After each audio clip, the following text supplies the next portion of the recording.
Bem, até agora temos falado de máquinas fotográficas em geral, mas recordas-te que eu te disse que comprei uma belíssima reflex.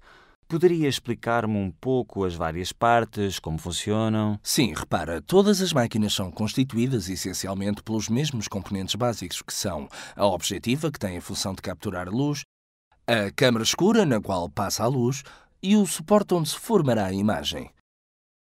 Começamos por analisar a objetiva. A objetiva é um conjunto constituído por muitas lentes encerradas dentro de um pequeno barril e tem a função de recolher os raios de luz do exterior e fazê-los convergir novamente num ponto. Na objetiva encontra-se o helicoide, que é um dispositivo que serve para afastar ou aproximar as lentes do filme. Ao ajustar esta distância, podemos focar a imagem precisamente no plano em que se encontra o filme ou o sensor CCD. Outros componentes importantes, que, se te recordas, já falámos, são o diafragma e o obturador. Exato, sim. Bem, o diafragma está localizado no interior da própria objetiva e é um anel composto por várias lâminas. Podemos regular o diâmetro deste diafragma e, através desta regulação, decidir quanta luz deve entrar no interior da máquina fotográfica.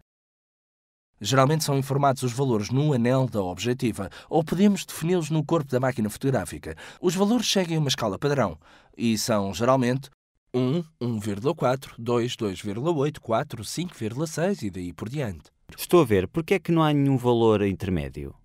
Bem, na realidade, estes são os valores tradicionais porque nas máquinas só podem ser definidos esses valores. Em máquinas mais atuais, eletrónicas, podem definir-se também valores intermédios de abertura. De qualquer modo, a escala fixa é representada por estes valores.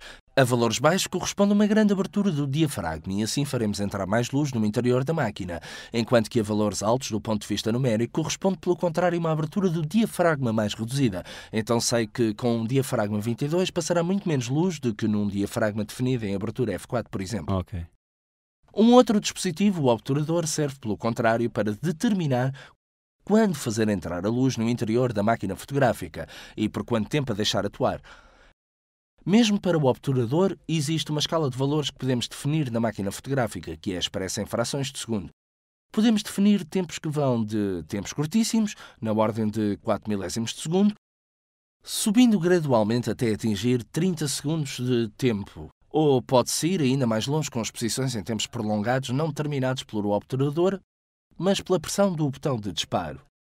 Então é necessário saber usar esses dois elementos? Sim, sem dúvida, é preciso saber regulá-los. Considera que a interação entre o tempo de obturação e a abertura do diafragma constitui precisamente a exposição a dar à foto, mas disso falaremos em breve. Certo.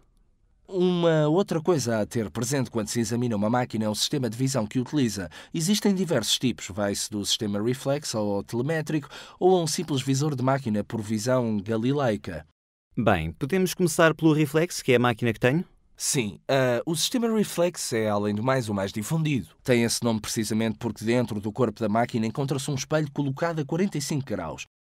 A luz, ao entrar na objetiva, segue assim um percurso que a fará bater contra o espelho e envia-a de volta para o pentaprisma, que está localizado na parte superior do corpo da máquina. O pentaprisma, que é feito de vidro, através das suas faces inclinadas, recolhe esta imagem e fala rodar, refletindo-a de modo a trazê-la assim para o nosso visor, direita, tal como a vemos na realidade e como será a nossa imagem fotográfica.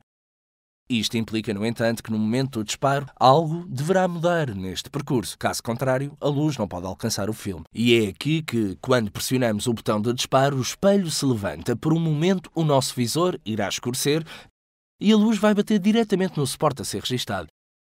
Este sistema é muito prático porque permite ver realmente o que estamos a enquadrar, seja do ponto de vista compositivo, como também dos planos de focagem. Podemos assim intuir o que está em foco e o nível de focagem.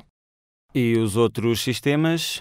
Bem, nas máquinas por telemétrico, por exemplo, para focar, utilizamos duas imagens que nós iremos sobrepor no nosso visor.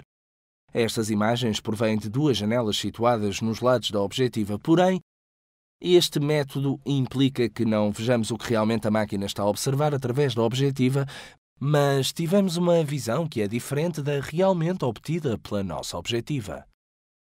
Isto envolve dois problemas operacionais. O primeiro é que, em termos de composição, arriscamos particularmente em objetos de curta distância a não enquadrar na nossa fotografia aquilo que supomos. E o outro é que este sistema de sobreposição de imagem no nosso visor permite focar na distância certa, mas não permite avaliar os efeitos da focagem sobre vários planos de imagem, o que, pelo contrário, podemos fazer num sistema reflex. Então escolhi o sistema certo. Sim, bem, não existe um sistema correto em absoluto. Cada sistema tem as suas vantagens e os seus defeitos. Considera que a Reflex tem esta grande vantagem de evitar os erros de parallaxe e assim aquilo que enquadramos é o que se verá na nossa fotografia. E além do mais, podemos avaliar também o discurso da focagem e da profundidade de campo que veremos mais adiante nas próximas lições. Mas isto vai implicar ter máquinas mais volumosas porque todo o sistema de subversão do espelho vai ocupar espaço e são também mais ruidosas porque existem partes em movimento sempre que pressionamos o botão. Nas máquinas por telemétrico, pelo contrário, temos a grande vantagem de restringir as dimensões e de operar de maneira mais rápida e silenciosa, mesmo com as falhas mencionadas anteriormente. Então o telemétrico, que uso se faz deste sistema? Geralmente é usado para fotos em que precisamos de uma velocidade de ação, reportagens ou em situações onde precisamos de ser discretos, como fotos no teatro, ou para não serem notados pelos nossos objetos, porque a máquina é muito mais silenciosa e isso ajuda a passarem despercebidos. Bem, agora podemos resumir um pouco isto tudo. Sim, até agora falámos sobre a origem da fotografia, a evolução dos equipamentos fotográficos até se chegar às máquinas contemporâneas, dos componentes básicos, depois do diafragma, do obturador e das objetivas, e em seguida foram analisados os diversos sistemas de visão, especialmente o reflex e o telemétrico. Bem, então vais ver as minhas fotos?